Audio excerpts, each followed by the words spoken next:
Dutch fairy tales for young folks. The Cat and the Cradle. In the early ages, when our far-off ancestors lived in the woods, ate acorns, slept in caves, and dressed in the skins of wild animals, they had no horses, cows, or cats. Their only pets and helpers were dogs. The men and the dogs were more like each other than they are now. However, they knew about bees. So the women gathered honey and from it they made mead. Not having any sugar, the children enjoyed tasting honey more than anything else. And it was the only sweet thing they had. By and by, cows were brought into the country, and the Dutch soil being good for grass, the cows had plenty to eat. When these animals multiplied, the people drank milk and learned to make cheese and butter. So the Dutch boys and girls grew fat and healthy. The oxen were so strong that they could pull logs of wood or draw a plow. So, little by little, the forests were cut down and grassy meadows, full of bright colored flowers, took their place. Houses were built and the people were rich and happy. Yet there were still many cruel men and bad people in the land. Sometimes, too, floods came and drowned the cattle, and covered the fields with sand or salt water. In such times, food was very scarce. Thus it happened that not all the babies born could live, or every little child be fed. The baby girls especially were often left to die, because war was common. And only boys, that grew into strong warriors, were wanted. It grew to be a custom that families would hold a council, and decide whether the baby should be raised or not. But if anyone should give the infant even a tiny drop of milk, or food of any kind, it was allowed to live and grow up. If no one gave it milk or honey, it died. No matter how much a mother might love her baby, she was not allowed to put milk to its lips, if the grandmother or elders forbade it. The young bride, coming into her husband's home, always had to obey his mother, for she was now as a daughter and one of the family. All lived together in one house, and the grandmother ruled all the women and girls that were under one roof. This was the way of the world, when our ancestors were pagans, and not always as kind to little babies as our own mothers and fathers are now. Many times was the old grandmother angry when her son had taken a wife and a girl was born. If the old woman expected a grandson, who should grow up and be a fighter, with sword and spear, and it turned out to be a girl, she was mad as fire. Often the pretty bride, brought into the house, had a hard time of it with her husband's mother if she did not in time have a baby boy. In those days a Herman, a war man, and German were one and the same word. Now when the good missionaries came into Friesland, one of the first of the families to receive the gospel was one named Altfrid. With his bride, who also became a Christian, Altfrid helped the missionary to build a church. By and by, a sweet little baby was born in the family, and the parents were very happy. They loved the little thing sent from God, as fathers and mothers love their children now. But when someone went and told the pagan grandmother that the new baby was a girl instead of a boy, the old woman flew into a rage and would have gone at once to get hold of the baby and put it to death. Her lameness, however, made her move slowly, and she could not find her crutch for the midwife, who knew the bad temper of the grandmother, had purposely hid it. The old woman was angry because she did not want any more females in the big house, where she thought there were already too many mouths to fill. Food was hard to get, and there were not enough war men to defend the tribe. She meant to get the new baby and throw it to the wolves. The old grandmother was a pagan, and still worshipped the cruel gods that loved fighting. She hated the new religion because it taught gentleness and peace. But the midwife, who was a neighbor, feared that the old woman was malicious and she had hid her crutch. This she did, so that if the baby was a girl, she could save its life. The midwife was a good woman, who had been taught that the great Creator loves little girls as well as boys. So when the midwife heard the grandmother storm and rave while hunting for her crutch, she ran first to the honey jar, dipped her forefinger in it and put some drops of honey on the baby's tongue. Then she passed it out the window to some women friends, who were waiting outside. She knew the law, that if a child tasted food, it must be allowed to live. The kind women took the baby to their home and fed it carefully. A hole was drilled in the small end of a cow's horn, and the warm milk, fresh from the cow, was allowed to fall, drop by drop, into the baby's mouth. In a few days the little one was able to suck its breakfast slowly out of the horn, while one of the girls held it.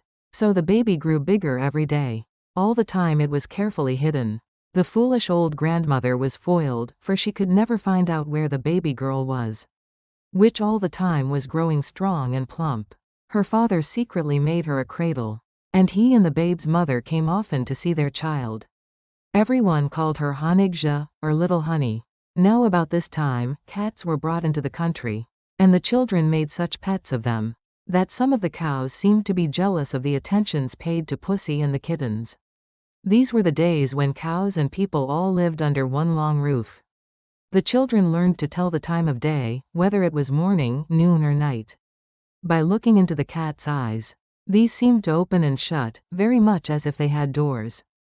The fat pussy, which was brought into the house, where Honigja was, seemed to be very fond of the little girl, and the two, the cat and the child, played much together. It was often said that the cat loved the baby even more than her own kittens. Everyone called the affectionate animal by the nickname of Dub Beltja, which means little double, because this puss was twice as loving as most cat mothers are. When her own furry little babies were very young, she carried them from one place to another in her mouth. But this way of holding kittens she never tried on the baby. She seemed to know better. Indeed, Dub Beltja often wondered why human babies were born so naked and helpless, for at an age when her kittens could feed themselves and run about and play with their tails and with each other, Honigja was not yet able to crawl. But other dangers were in store for the little girl. One day, when the men were out hunting, and the women went to the woods to gather nuts and acorns, a great flood came. The waters washed away the houses, so that everything floated into the great river, and then down towards the sea. What would, become of our baby?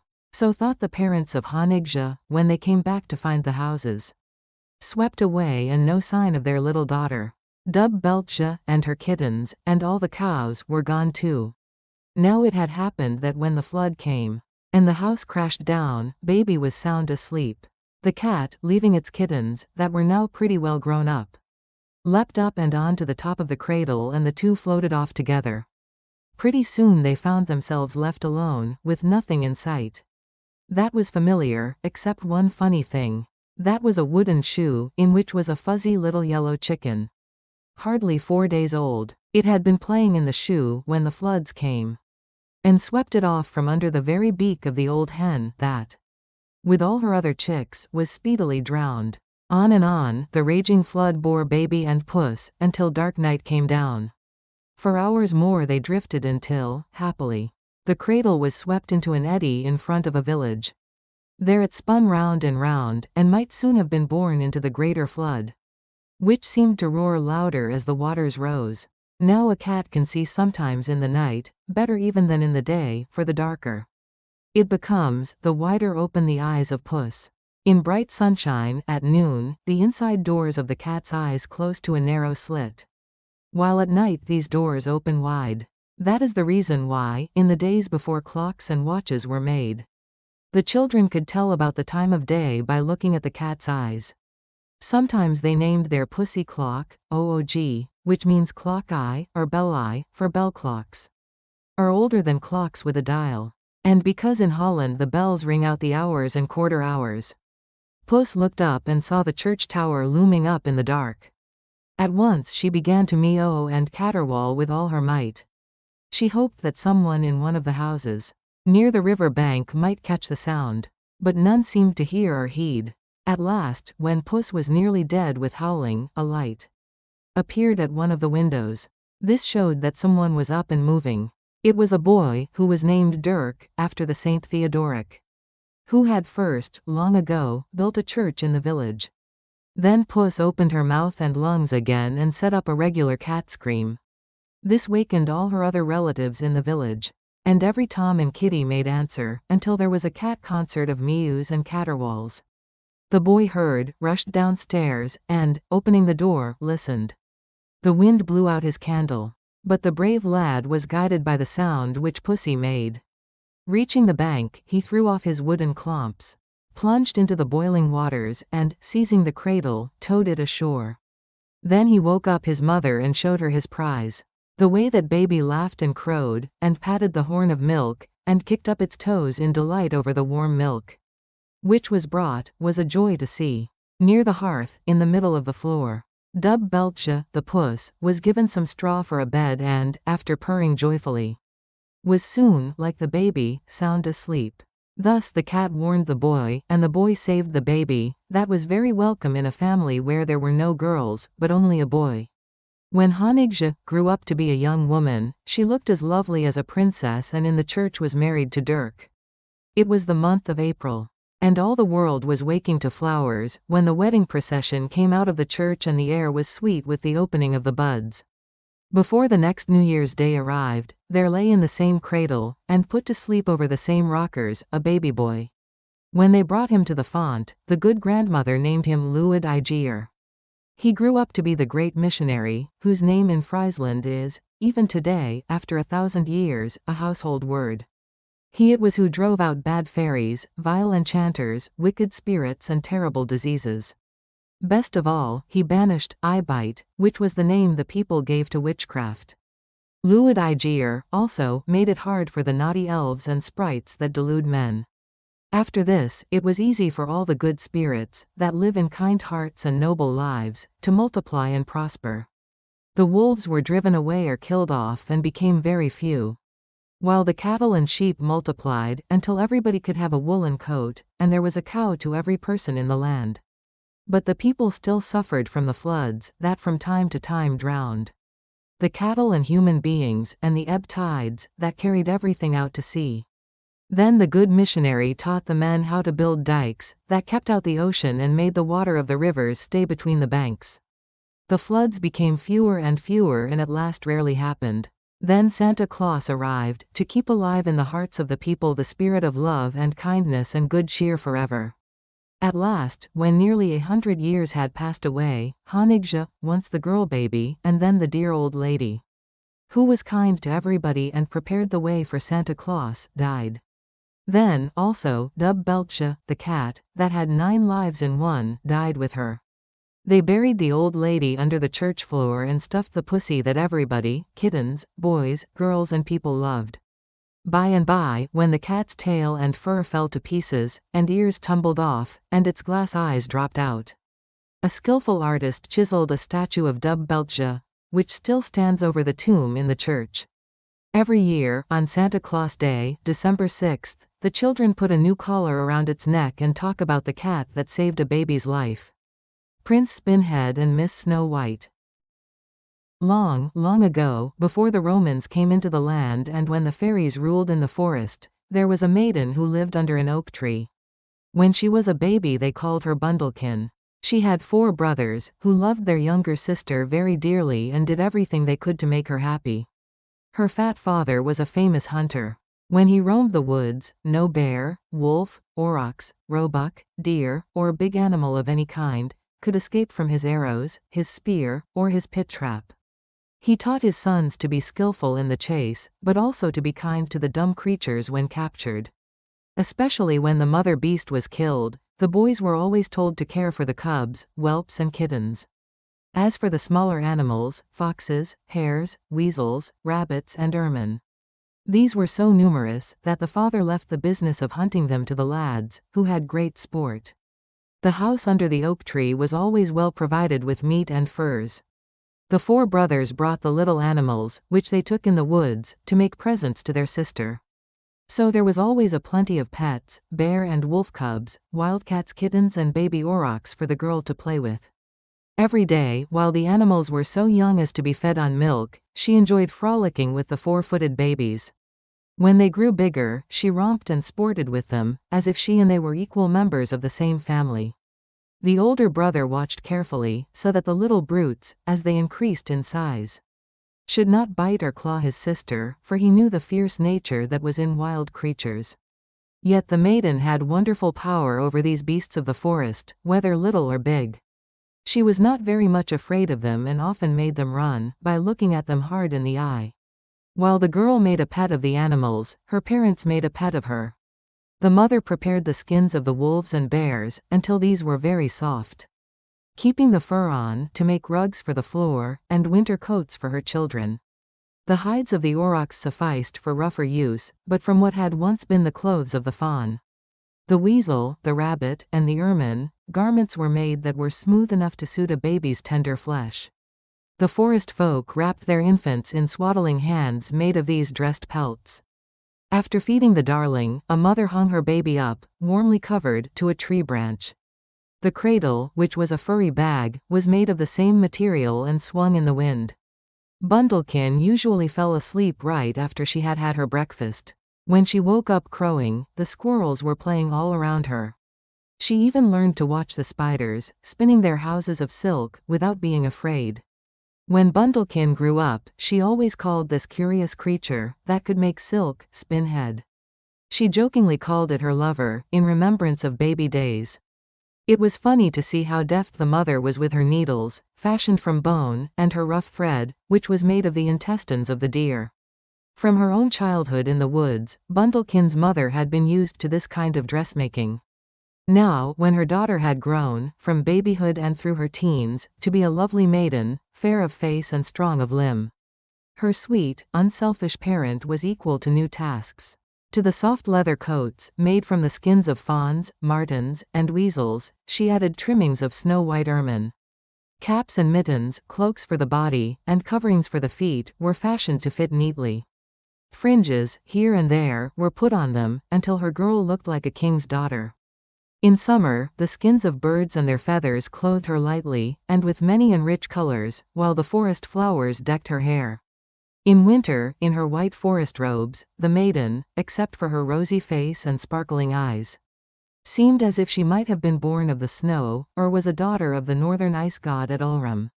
And because she was so lovely, her parents changed her baby name and called her Dry, Fa, which means Snow White. Yet, though no other girl in Gelderland equaled, and none, not even the princesses, excelled Snow White in beauty of face, form, or raiment, the maiden was not happy, even though many lovers came to her and offered to marry her. Some, as proof of their skill as hunters, brought the finest furs the forest furnished. Others showed their strength or fleetness of foot. Some bargained with the K-abouters, or fairies of the mines, to bring them shining ore or precious gems which they offered to Snow White. Others, again, went afar to get strange wonders, amber and ambergris, from the seashores of the far north to please her. One fine fellow, who had been in the south and was proud of his travels, told her of what he had seen in the great cities, and offered her a necklace of pearls. But all was in vain.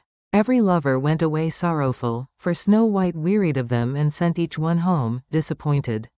Last of all, among the lovers came a strange-looking one, named Spinhead, resembling a spider, promising a secret worth more than furs, gold, gems, or necklace. But the mother, seeing the ugly creature, drove it off with hard words. So the months and years passed, until her father feared he would not live to see his daughter a wife. But one day, when all in the household were absent, the leaves of the oak tree rustled loudly. There was no wind, and Snow White, surprised, strained her ears to find out what this might mean. Soon she could make out these words: "When the spider, that you called Spinhead, comes to make love to you, listen to him. He is the wisest being in all the forest. He knows the future. He will tell you a secret. I shall pass away, but what he teaches you shall live." Then the leaves of the oak ceased to rustle and all was quiet and still again. While wondering what this message might mean, down came the real spider she had named Spinhead. He lowered himself from a tree branch, high above on a silken thread. The creature sat down on the log beside the maiden, but she was not in the least startled and did not scream nor run away. Indeed, she spoke to the spider as an old friend. "Well, playmate of my babyhood, what have you to tell me? I came to offer you my love. You need not marry me yet, but if you will let me spin a web in your room, I shall live there, and by, reward you. Let me be in your sight always, and you will not be sorry for it." The maiden had no sooner agreed than a terrible tempest uprooted the oak and leveled the trees of the forest. In a moment more, a new and very beautiful house rose up out of the ground. It was as noble to look at as a palace. Nearby was a garden, and one day when she walked in it, out of it sprang a blue flower, almost under her feet. "Choose the best room for your own self," said Spinhead, "and then show me my corner." After 100 days, if you treat me kindly, I shall reveal the secret of that blue flower. Dry, Fa, the maiden, chose the sunniest room, and gave Spinhead the best corner, near the window and close to the ceiling. At once he began to weave a shining web for his own house. She wondered at such fine work, which no human weaver could excel, and why she was not able to spin silk out of her head. Nor even with her fingers, like her strange lover. But the oak had promised that Spinhead would reveal a secret, and she was curious to know what it was. Like all girls, she was in a hurry to have the secret. To ease her impatience, Dry, Fa looked on, while Spinhead was thus busy at making his dwelling place, with shining threads which he spun out, never ceasing. She was so intent upon watching him that night came down before she noticed that her room was not furnished. There was not even a bed to sleep on. Spinhead looked at her closely and then spoke with a deep voice, like a man's. "Ah, I know, you want a bed, and pretty things for your room." In another moment, soft furs lined the floor, and soon all that Dry, Fa had possessed in the forest for comfort she had now, and more. Lost in wonder as she was, in a few minutes she was fast asleep. She dreamed she wore a dress of some strange, new, white fabric, such as her people had never seen before. Instead of being close in texture, like the skin of an animal, it was as open work, full of thousands of little holes, yet strongly held together. It was light and gauzy, like a silvery spider's web on the summer grass before sunrise, when pearly with dewdrops. The 100 days were passing swiftly by, and Spinhead and Snow White had become fast friends. Each lived in a different world, a world within a world. She was waiting for the secret he would tell her. She bravely resolved not to be impatient, but let Spinhead speak first. One day, when autumn had come and she was lonely, she sauntered out into the garden. The chill winds were blowing and the leaves falling, till they covered the ground like a yellow carpet. One fell into her hand, as if it bore words of friendly greeting. Yet, though she waited, not one of the millions of them brought a message to her. Never a word had she ever heard from her parents and brothers. The blue flower had long ago fallen away and there was nothing in its place but a hard, rough, black stalk. Then she said to herself, "Is there anything in this ugly stick? How will Spinhead reveal his secret?" Never had she been so cast down. Again the tempest howled. All the winds of heaven seemed to have broken loose. Many a sturdy oak lay prostrate. The leaves darkened the air, so that Snow White could see nothing. Then there was a great calm. The maid cleared her sight, and lo! There, beside her, stood a youth, more beautiful than any of her brothers, or her lovers, or any man she had ever seen. He was dressed in fine white clothing, excelling in its texture any skin of fawn, or animal of the forest. Instead of being leather, however soft, it seemed woven of a multitude of threads. In his hand he held the black stalk of what had been the blue flower. "I am Spinhead," he said. "The 100 days are over. The spell is broken and my deliverance from enchantment has come. I bring to you, as my gift, this ugly stalk, on which the blue flower bloomed." Between surprise at the change of Spinhead from a spider to a handsome youth, and disappointment at such a present offered her, Snow White was dumb. She could hardly draw her breath. "Was that all? Break it open," said Spinhead. Splitting the stalk from end to end, the maiden was surprised to find inside many long silky fibers, almost as fine as the strands in a spider's web. She pulled them out and her eyes danced with joy. "Plant the seed and let the blue flowers blossom by the million," said the youth. "Then gather the stalks and, from the fibers, weave them together and make this. The black rod is a scepter of wealth." Then, separating the delicate strands one by one, Spinhead wove them together. The result was a rich robe, of a snow-white fabric, never seen in the forest. It was linen. Snow White clapped her hands with joy. "'Tis for your wedding dress, if you will marry me," said Spinhead.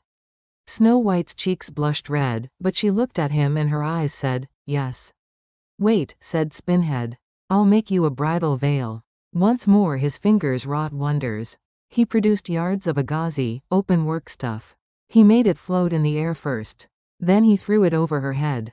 It trailed down her back and covered her rosy face. It was lace. Happily married, they left the forest and traveled into the land where the blue flax flowers made a new sky on the earth. Soon on the map men read the names of cities unknown before. At a time when Europe had no such masses of happy people, joyous in their toil, Courtrai, Tournai, Ypres, Ghent, and Bruges told what the blue flower of the flax had done for the country. More than gold, gems, or the wealth of forest or mine, was the gift of Spinhead to Snow White, for the making of Belgic land. The boar with the golden bristles. Long, long ago, there were brave fighters and skillful hunters in Holland. But neither men nor women ever dreamed that food was to be got out of the ground, but only from the trees and bushes, such as berries, acorns and honey. They thought the crust of the earth was too hard to be broken up for seed, even if they knew what grain and bread were. They supposed that what nature provided in the forest was the only food for men. Besides this, they made their women do all the work and cook the acorns and brew the honey into mead, while they went out to fish and hunt and fight. So the fairies took pity on the cold, northern people, who lived where it rained and snowed a great deal. They held a council and agreed that it was time to send down to the earth an animal, with tusks, to tear up the ground. Then the people would see the riches of the earth and learn what soil was. They would be blessed with farms and gardens, barns and stalls, hay and grain, horses and cattle, wheat and barley, pigs and clover. Now there were powerful fairies, of a certain kind, who lived in a happy land far, far away, who had charge of everything in the air and water. One of them was named Fro, who became lord of the summer sunshine and warm showers, that make all things grow. It was in this bright region that the white elves lived.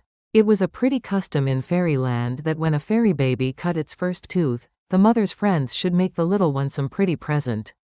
When Nerthus, the mother of the infant Fro, looked into its mouth and saw the little white thing that had come up through the baby's gums, she went in great glee and told the glad news to all the other fairies. It was a great event and she tried to guess what present her wonderful boy baby should receive. There was one giant-like fairy as strong as a polar bear, who agreed to get, for little Fro, a creature that could put his nose under the sod and root up the ground. In this way he would show men what the earth, just under its surface, contained, without their going into mines and caverns. One day this giant fairy heard two stout dwarfs talking loudly in the region under the earth. They were boasting as to which could beat the other at the fire and bellows, for both were blacksmiths. One was the king of the dwarfs, who made a bet that he could excel the other. So he set them to work as rivals, while a third dwarf worked the bellows. The dwarf king threw some gold in the flames to melt, but, fearing he might not win the bet, he went away to get other fairies to help him. He told the bellows dwarf to keep on pumping air on the fire, no matter what might happen to him. So when one giant fairy, in the form of a gadfly, flew at him, and bit him in the hand, the bellows blower did not stop for the pain, but kept on until the fire roared loudly, as to make the cavern echo. Then all the gold melted and could be transformed. As soon as the dwarf king came back, the bellows blower took up the tongs and drew out of the fire a boar having golden bristles. This fire-born golden boar had the power of traveling through the air as swiftly as a streak of lightning. It was named Gullen, or Golden, and was given to the fairy Fro, and he, when grown, used the wonderful creature as his steed. All the other good fairies and the elves rejoiced, because men on the earth would now be helped to do great things.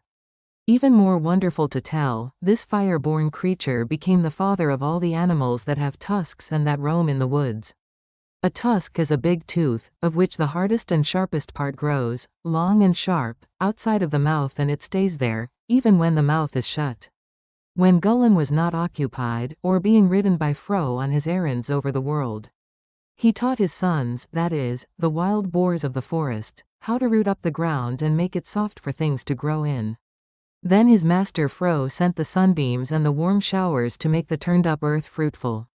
To do this, the wild boars were given 2 long tusks, as pointed as needles and sharp as knives. With one sweep of his head a boar could rip open a dog or a wolf, a bull or a bear, or furrow the earth like a plowshare. Now there were several cousins in the tusk family, the elephant on land, and the walrus and narwhal in the seas, but none of these could plow ground. But because the boar's tusks grew out so long and were so sharp, and hooked at the end, it could tear open the earth's hard crust and root up the ground. This made a soil fit for tender plants to grow in, and even the wild flowers sprang up in them. All this, when they first noticed it, was very wonderful to human beings. The children called one to the other to come and see the unusual sight. The little troughs, made first by the ripping of the boar's tusks, were widened by rooting with their snouts. These were welcomed by the birds, for they hopped into the lines thus made, to feed on the worms. So the birds, supposing that these little gutters in the ground were made especially for them, made great friends with the boars. They would even perch near by, or fly to their backs, and ride on them. As for the men fathers, when they looked at the clods and the loose earth thus turned over, they found them to be very soft. So the women and girls were able to break them up with their sticks. Then the seeds, dropped by the birds that came flying back every springtime, from faraway lands, sprouted. It was noticed that new kinds of plants grew up, which had stalks. In the heads or ears of these were 100-fold more seeds. When the children tasted them, they found, to their delight, that the little grains were good to eat. They swallowed them whole, they roasted them at the fire, or they pounded them with stones. Then they baked the meal thus made or made it into mush, eating it with honey. For the first time people in the Dutch world had bread. When they added the honey, brought by the bees, they had sweet cakes with mead. Then, saving the seeds over, from one summer to another, they in the springtime planted them in the little trenches made by the animals' tusks. Then the Dutch words for boar and rouw were put together, meaning boar row, and there issued, in time, our word, furrow. The women were the first to become skillful in baking. In the beginning they used hot stones on which to lay the lump of meal, or flour and water, or the batter. Then having learned about yeast, which raised the flour, that is, lifted it up, with gas and bubbles. They made real bread and cakes and baked them in the ovens which the men had made. When they put a slice of meat between upper and lower layers of bread, they called it broodje, that is, little bread or sandwich. In time, instead of one kind of bread, or cake, they had a dozen or 20 different sorts, besides griddle cakes and waffles. Now when the wise men of the mark, or neighborhood, saw that the women did such wonderful things, they put their heads together and said one to the other, "We are quite ready to confess that fairies, and elves, and even the Kayabouters are smarter than we are. Our women, also, are certainly wonderful, but it will never do to let the boars think that they know more than we do. They did indeed teach us how to make furrows, and the birds brought us grain, but we are the greater, for we can hunt and kill the boars with our spears. Although they can tear up the sod and root in the ground with tusk and snout, they cannot make cakes, as our women can. So let us see if we cannot beat both the boars and birds, and even excel our women. We shall be more like the fairies, if we invent something that will outshine them all." So they thought and planned, and, little by little, they made the plow. First, with a sharp stick in their hands, the men scratched the surface of the ground into lines that were not very deep. Then they nailed plates of iron on those sticks. Next, they fixed this iron-shod wood in a frame to be pulled forward, and, by, they added handles. Men and women, harnessed together, pulled the plow. Indeed, it was ages before they had oxen to do this heavy work for them. At last the perfect plow was seen. It had a knife in front to cut the clods, a coulter, a beam, a moldboard and handles, and, after a while, a wheel to keep it straight. Then they set horses to draw it. Fro the fairy was the owner, not only of the boar with the golden bristles, but also of the lightning-like horse, Sleipnir, that could ride through fire and water with the speed of light. Fro also owned the magic ship, which could navigate both land and sea. It was so very elastic that it could be stretched out to carry a host of warriors over the seas to war, or fold up like a lady's handkerchief. With this flying vessel, Fro was able to move about like a cloud and also to change like them. He could also appear, or disappear, as he pleased, in one place or another. By and by, the wild boars were all hunted to death and disappeared. Yet in one way, and a glorious one also, their name and fame were kept in men's memories. Brave knights had the boar's head painted on their shields and coats of arms. When the faith of the Prince of Peace made wars less frequent, the temples in honor of Fro were deserted. But the Yule log and the revels, held to celebrate the passing of the Mother Night, in December, that is, the longest one of the year, were changed for the Christmas festival. Then again, the memory of man's teacher of the plough was still kept green, for the boar was remembered as the giver, not only of nourishing meat, but of ideas for men's brains. baked in the oven and made delightful to the appetite, served on the dish, with its own savory odors withal, decorated with sprigs of rosemary. The boar's head was brought in for the great dinner with the singing of Christmas carols. The Ice King and his wonderful grandchild. In the far-off ages, all the lands of northern Europe were one, for the deep seas had not yet separated them. Then our forefathers thought that fairies were gods. They built temples in their honor, and prayed to them. Then, in the place where is now the little town of Ulrum in Friesland was the home of the spirit in the ice, Uller. That is what Ulrum means, the home of the good fairy Uller. Uller was the patron of boys and girls. They liked him because he invented skates and sleds and sleighs. He had charge of things in winter and enjoyed the cold. He delighted also in hunting. Dressed in thick furs, he loved to roam over the hills and through the forests, seeking out the wolf, the bear, the deer, and the aurochs. His bow and arrows were terrible, for they were very big and he was a sure shot. Being the patron of archery, hunters always sought his favor. The yew tree was sacred to Uller, because the best bows were made from its wood. No one could cut down a yew tree without angering Uller. Nobody knew who Uller's father was, and if he knew himself, he did not care to tell anyone. He would not bestow many blessings upon mankind, yet thousands of people used to come to Ulrum every year to invoke his aid, and ask him to send a heavy fall of snow to cover the ground. That meant good crops of food for the next year. The white snow, lying thick upon the ground, kept back the frost giants from biting the earth too hard. Because of deep winter snows, the ground was soft during the next summer. So the seed sprouted more easily and there was plenty to eat. When Uller traveled over the winter snow, to go out on hunting trips, he strapped snowshoes on his feet. Because these were shaped like a warrior's shield, Uller was often called the shield god.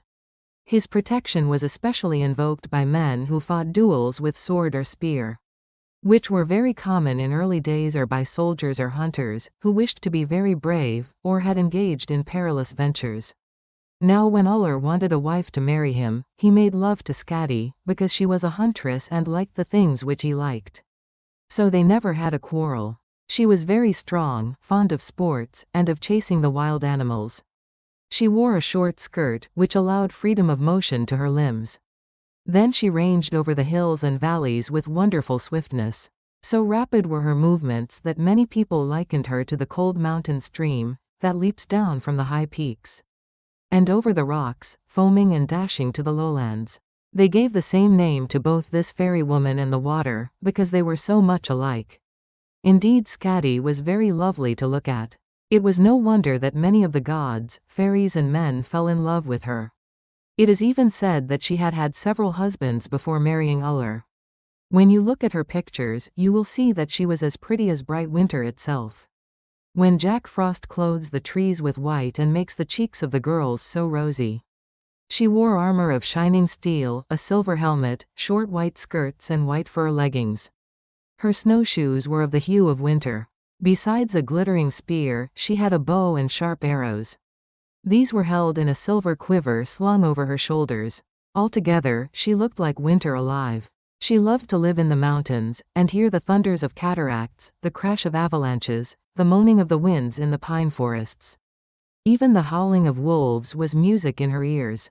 She was afraid of nothing. Now from such a father and mother one would expect wonderful children, yet very much like their parents. It turned out that the offspring of Uller and Skadi were all daughters. To them, one after another, were given the names meaning glacier, cold, snow, drift, snow whirl, and snowdust, the oldest being the biggest and hardiest. The others were in degree softer and more easily influenced by the sun and the wind. They all looked alike, so that some people called them the 6 White Sisters. Yet they were all so great and powerful that many considered them giantesses. It was not possible for men to tame them, for they did very much as they pleased. No one could stop their doings or drive them away, except Woden, who was the god of the sun. Yet in winter, even he left off ruling the world and went away. During that time, that is, during 7 months, Uller took Woden's throne and governed the affairs of the world. When summer came, Uller went with his wife up to the North Pole, or they lived in a house on the top of the Alps. There they could hunt and roam on their snowshoes. To these cold places, which the whole family enjoyed, their daughters went also, and all were very happy so far above the earth. Things went on pleasantly in Uller's family so long as his daughters were young, for then the girls found enough to delight in at their daily play. But when grown up and their heads began to be filled with notions about the young giants, who paid visits to them, then the family troubles began. There was one young giant fairy named Ver, who came often to see all 6 of Uller's daughters, from the youngest to the oldest. Yet no one could tell which of them he was in love with, or could name the girl he liked best, no, not even the daughters themselves. His character and his qualities were not well known, for he put on many disguises and appeared in many places. It was believed, however, that he had already done a good deal of mischief and was likely to do more, for he loved destruction. Yet he often helped the kabouter dwarfs to do great things, so that showed he was of some use. In fact, he was the fire fairy. He kept on courting all the 6 sisters, long after May Day came, and he lengthened his visits until the heat turned the entire half-dozen of them into water. So they became one. At this, Uller was so angry at Ver's having delayed so long before popping the question, and at his daughters losing their shapes, that he made Ver marry them all, and at once, they taking the name of Regin. Now when the child of Ver and Regin was born, it turned out to be, in body and in character, just what people expected from such a father and mother. It was named in Dutch, Stoom. It grew fast and soon showed that it was as powerful as its parents had been, yet it was much worse, when shut up, than when allowed to go free in the air. Stoom loved to do all sorts of tricks. In the kitchen, it would make the iron kettle lid flop up and down with a lively noise. If it were confined in a vessel, whether of iron or earthenware, when set over the fire, it would blow the pot or kettle all to pieces, in order to get out. Thinking itself a great singer, it would make rather a pleasant sound, when its mother let it come out of a spout. Yet it never obeyed either of its parents. When they tried to shut up Stoom inside of anything, it always escaped with a terrible sound. In fact, nothing could long hold it in, without an explosion. Sometimes Stoom would go down into the bowels of the earth and turn on a stream of water so as to meet the deep fires which are ever burning far down below us. Then there would come an awful earthquake, because Stoom wanted to get out, and the earth crust would not let him, but tried to hold him down. Sometimes Stoom slipped down into a volcano's mouth. Then the mountain, in order to save itself from being choked, had to spit Stoom out, and this always made a terrible mess on the ground, and men called it lava. Or, Stoom might stay down in the crater as a guest, and quietly come out, occasionally, in jets and puffs. Even when Jack Frost was around and froze the pipes in the house, or turned the water of the pots, pans, kettles and bottles into solid ice, Stoom behaved very badly. If the frozen kettles, or any other closed vessel were put over the stove or near the fire, and the ice melted at the bottom too fast, Stoom would blow the whole thing up. In this way, he often put men's lives in danger and made them lose their property. No one seemed to know how to handle this mischievous fairy. Not one man on earth could do anything with him. So they let him have his own way. Yet all the time, though he was enjoying his own tricks and lively fun, he was, with his own voice, calling on human beings to use him properly, and harness him to wheels, for he was willing to be useful to them, and was all ready to pull or drive, lift or lower, grind or pump, as the need might be. As long as men did not treat him properly and give him the right to get out into the air. After he had done his work, Stoom would explode, blow up and destroy everything. He could be made to sing, hiss, squeal, whistle, and make all kinds of sounds, but, unless the bands that held him in were strong enough, or if Ver got too hot, or his mother would not give him drink enough, when the iron pipes were red with heat, he would lose his temper and explode. He had no respect for bad or neglected boilers, or for lazy or careless firemen and engineers. Yet properly harnessed and treated well, and fed with the food such as his mother can give, and roused by his father's persuasion, Stoom is greater than any giant or fairy that ever was. He can drive a ship, a locomotive, a submarine, or an aeroplane, as fast as froze Boar, horse or ship. Everybody today is glad that Stoom is such a good servant and friend all over the world. The end.